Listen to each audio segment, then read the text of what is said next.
Today we're going to be going over B broken octave chords. Let's start by making sure we define what an octave chord really is. And we'll start off using our B major chord. So we start off with our B major chord with our B, D sharp, and F sharp. This would be a 3-note triad chord. To create an octave chord, we take the note in the bass, the lowest note, in this case our root, the B, and we play an octave on the top. Root, third, fifth, root, for a full octave of B major.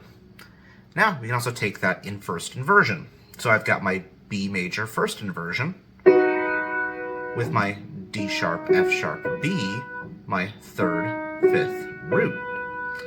And I add, now that my third is in my bass, I put the third on the top for the octave. Third, fifth, root, third. B major first inversion, full octave. And finally we then have second inversion, starting with the F sharp in the bass, F sharp, B, D sharp, fifth, root, third, and now we add another fifth for the octave. Fifth, root, third, fifth.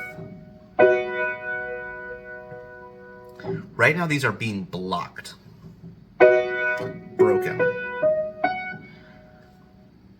Now this gives us 4 notes per chord.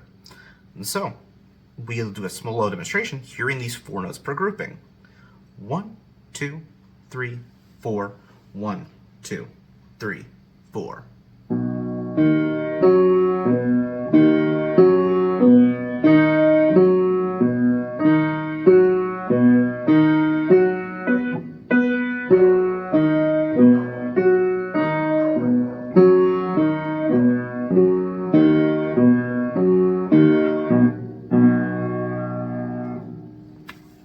Good. Let's go on to the exercise that helps us better understand the fingerings and better understand the motion that we create in this. So starting off, we want to make sure we're always keeping our first and fifth fingers on the outside of the fingerings on these chords. So I start in root position with my B on the bottom and my B on the top. I go into first inversion with my D sharp, my F sharp. I get back to my B. Now we'll notice the staccato quarter notes with the blocked chord on beat 2. Really paying attention to the fingerings on these. With root position, 2, 3 in both hands.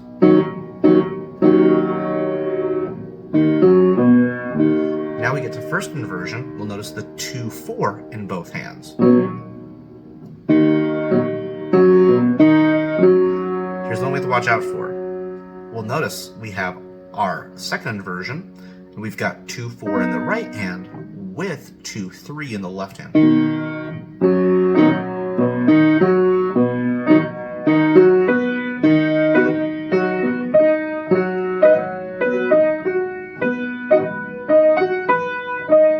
4, 2, 4 with 2, 3, 2, 3. Now we want to make sure we're flowing across the bar lines, noticing how the highest note of the pattern flows back to the lowest note of the next pattern. And we're not creating a hitch. We want to avoid this.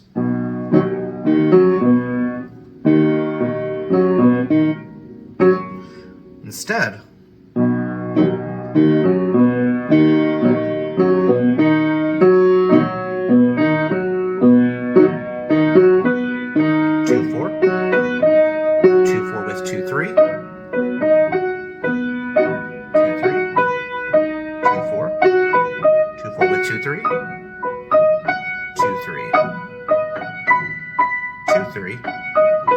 two, 4 with 2, 3, 2, 4, 2, 3.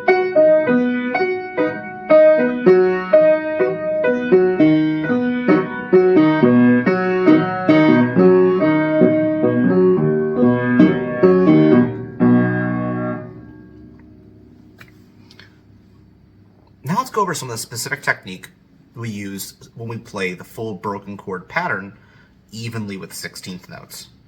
First is that we don't want to be holding wide octaves through here. We don't want to be playing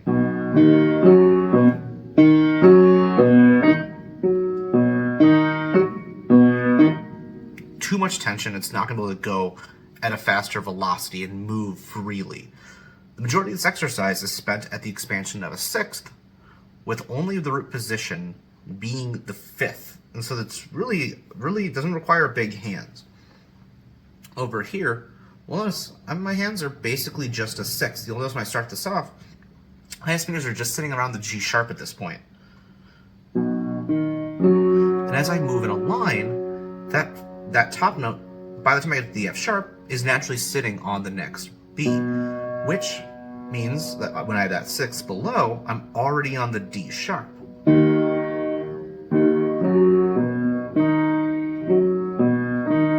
And right here is the moment I need to make sure that I've got my fifth to get back down to B, and I open back up to my sixth. But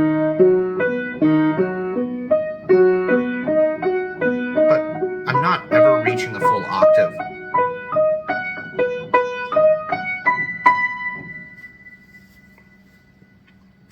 Now, let's do a little bit about body motion. A lot of this comes from the Taubman studies, but we're gonna try to make sure to keep this as simple as possible right here. And so, we're gonna be using two motions in this primarily. We start off with the over motion, which is where if I had a little ball on my piano, I want to make sure my hands are going over the ball. So I put two little balls here. My hands are going over the ball. Not going underneath the ball, but going over the ball. When I come back down, I'm also going over the ball each time in the pattern, going down the piano as well, going over down and over up.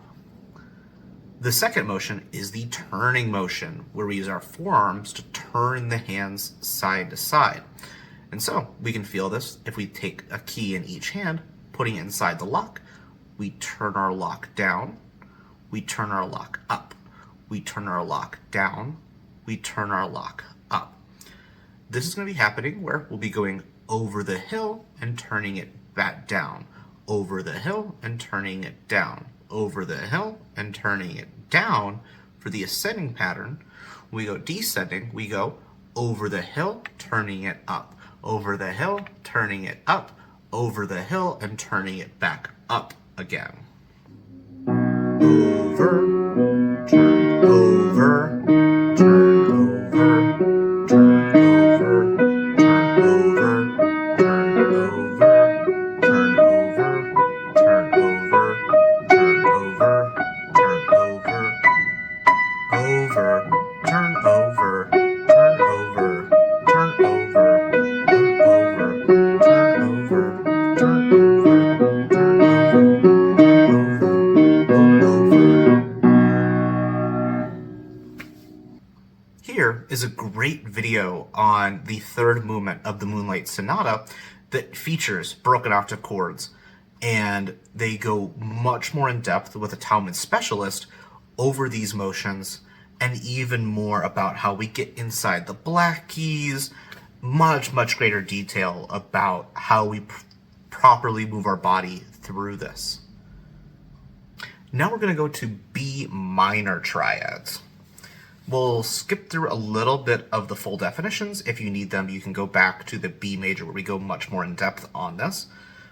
But we'll start off with the octave chord in all inversions, starting off with the root position of our B minor, B, D, F sharp, root, third, fifth, root, third, fifth, root, third, fifth, root, third, fifth, root, third. Second inversion, fifth, root, third, fifth, root, third, fifth.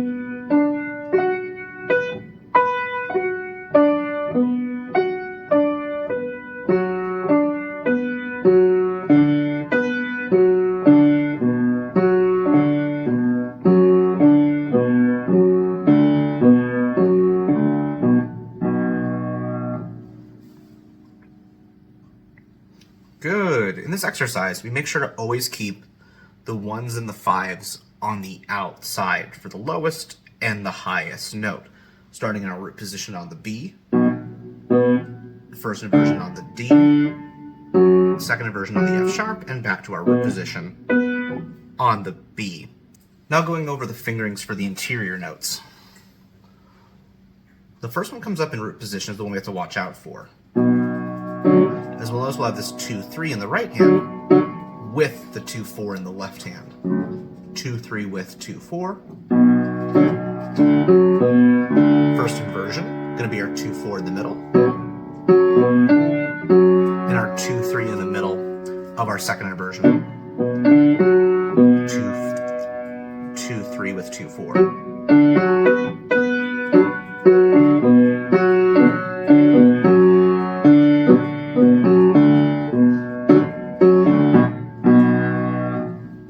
Now making sure we're flowing through those bar lines, making sure the top note gets back to the bottom note, and vice versa on the descending pattern.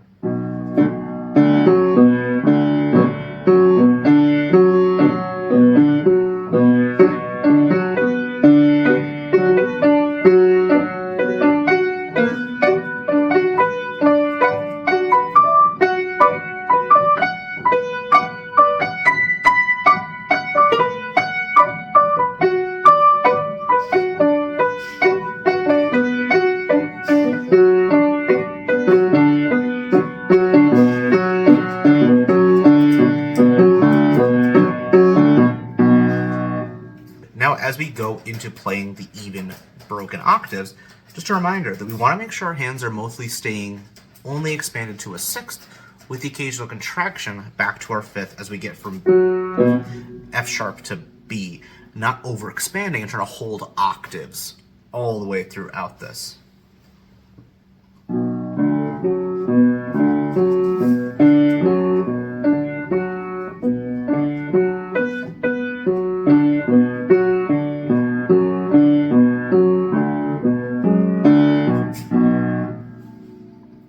Now we have our two motion mechanics we use.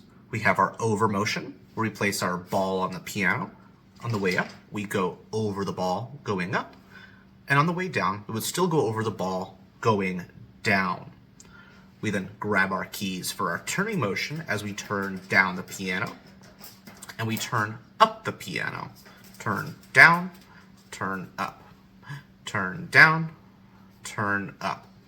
As we go up the piano in this exercise, we go over and turn down, over the ball and turn down, over the ball and turn down. In the descending pattern, we go over the ball, turn up, over the ball, turn up, over the ball, turn up. Over, turn over, turn over, turn over, turn over, turn over. Turn over, turn over, turn over, over, turn over, turn over, turn over, turn over, turn over, turn over, turn over, turn over. Again, if you're looking for more explanation on this, go back to the B major section, as there is a great resource for more explanation on the Taubman teachings on these motions. Now we're getting into our 4-note chords, our 7th extended. We'll start off with our B7, or our B dominant, which adds our minor 7th to our B major. We still have our B major. Now adding the minor 7th, perfect octave, major 7th, minor 7th, the A natural. Root, 3rd, 5th, 7th. Now we want to make this a 5-note chord, adding the octave. Root, 3rd, 5th, 7th octave. One thing that makes the fingerings for this really simple is that every chord will have 5 notes. We only ever have 5 fingers, so every chord is going to be fingered 1, 2, 3, 4, 5 in both hands. That is not the concern with this. It's all going to be about spacing and motion. Fingerings are really simple on these. We'll go into first inversion, starting on the D sharp. third, fifth, seventh, root, third, fifth, seventh, root, third, second inversion, starting on the F sharp, fifth, seventh, root, third, fifth, seventh, root, third, seventh. And now because we have 4 notes, we can have a third inversion, starting on the A. Seventh, root, third, fifth, seventh, root, third, fifth, seventh.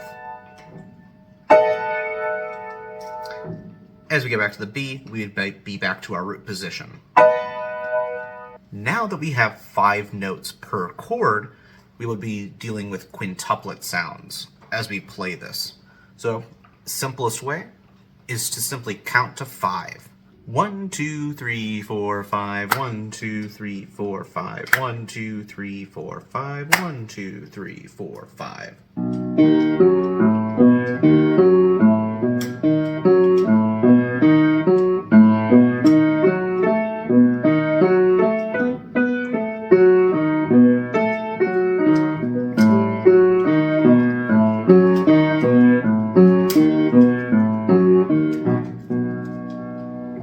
Now with this exercise, we make sure that we always have our 1s and 5s on the outside for the highest and lowest note of each hand.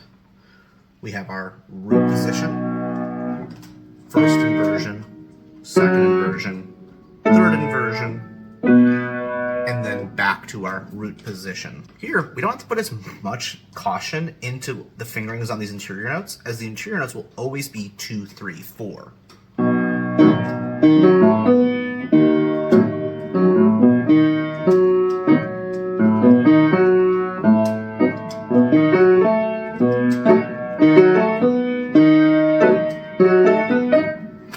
That part is considerably easier.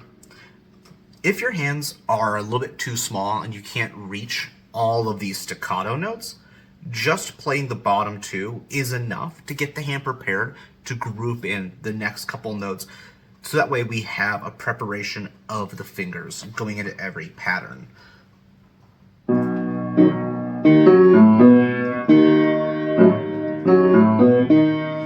Making sure to use the next 2 fingers for regrouping.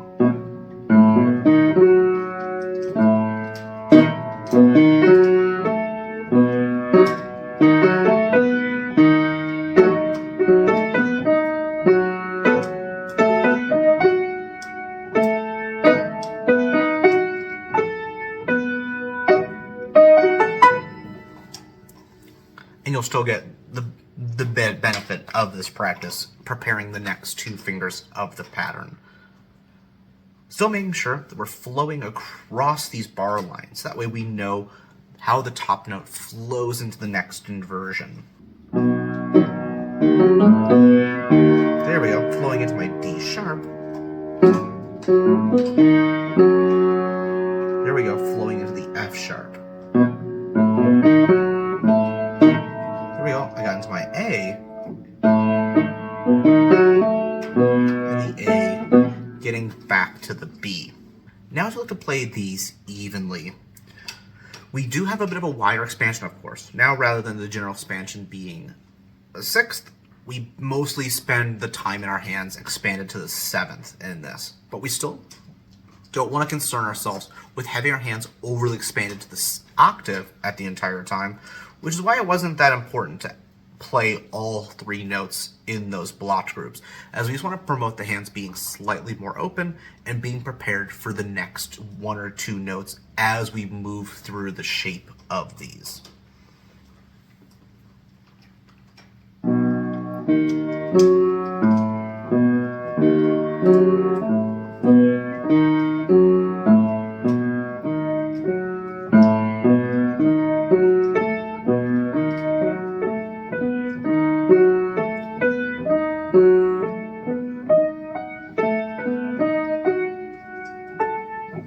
As now I'm moving between 6ths and 7ths throughout this exercise, I'm trying to minimize how much opening and closing I have to do beyond that. We will still have our two motions with our over motion and our turning motion. We place our two balls, we go over the balls on the way up, and we still go over the balls on the way down. We take our keys in our hand, we can turn them down the piano, turn, down, turn, down, turn, down, and we can grab our keys and turn them up the piano as well. Turn, up, turn, up, turn, up. The ascending pattern will still go over the ball, turn, down, over the ball, turn, down, over the ball, turn, down. And the descending pattern will still go over the ball, turn, up, over the ball, turn, up, over the ball, turn, up. 1, 2, 3, 4, 5. Over, turn, over, turn, over, turn, over, turn, over, turn, over, turn, over, turn, over, turn, over, over, turn, over, over,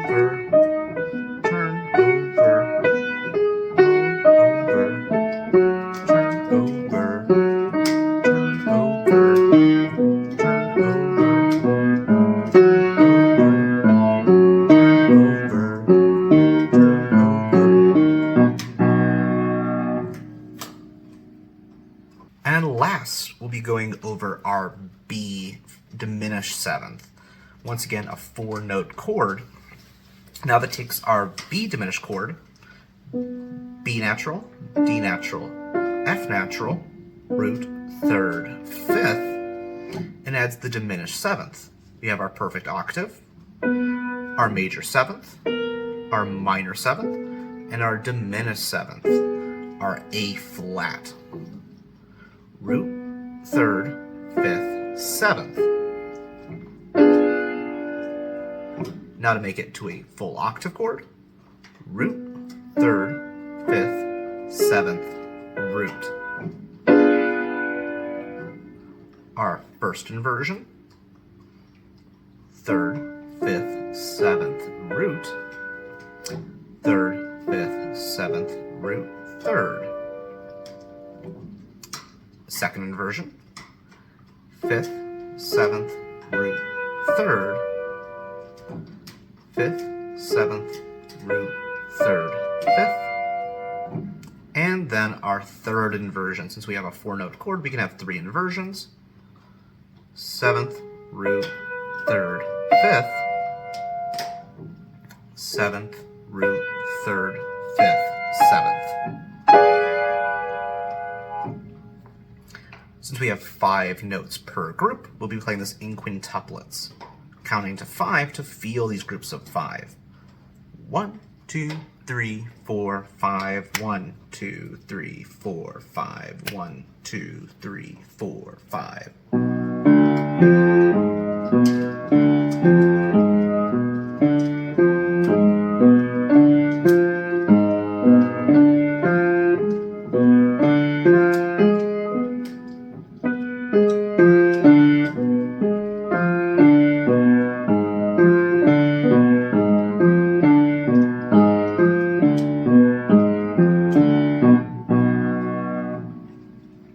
Now when we take this exercise, we make sure that 1s and 5s still always play the lowest and the highest note in our root position. Our B, our first inversion, our D, second inversion, our F, and third inversion, our A flat. And back to root position with our B. Once again, the fingerings aren't anything tricky. Since we have 5-note chords, we must use all 5 fingers in the hand, so every fingering has to be 2, 3, 4.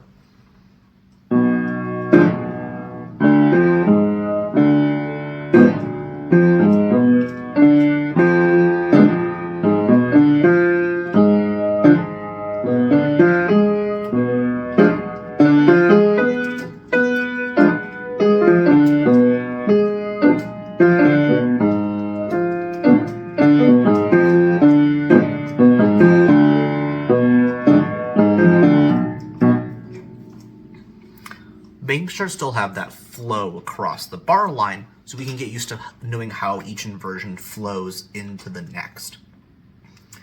Now, as we move into even quintuplets, we'll notice the expansion for this is actually even more simple than the dominant seventh, because now whenever we deal with seconds, these seconds are augmented seconds, and so they're enharmonic to minor thirds, and that's kind of the trick with diminished seventh chords, is everything is enharmonically a minor third, so every note is spaced evenly across the piano.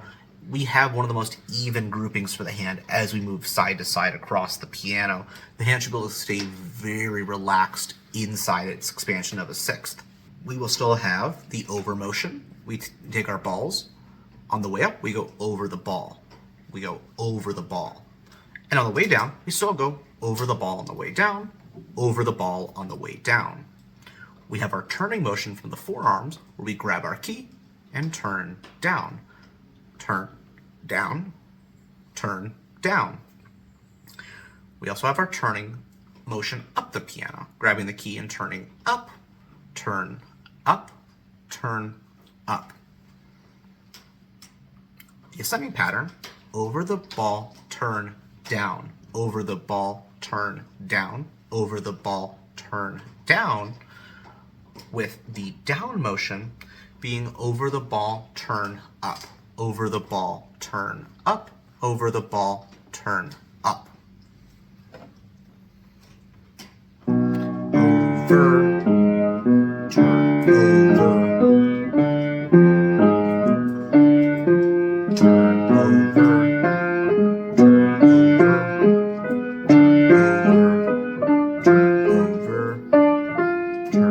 over, turn, over, turn, over, turn, over, turn, over, turn, over,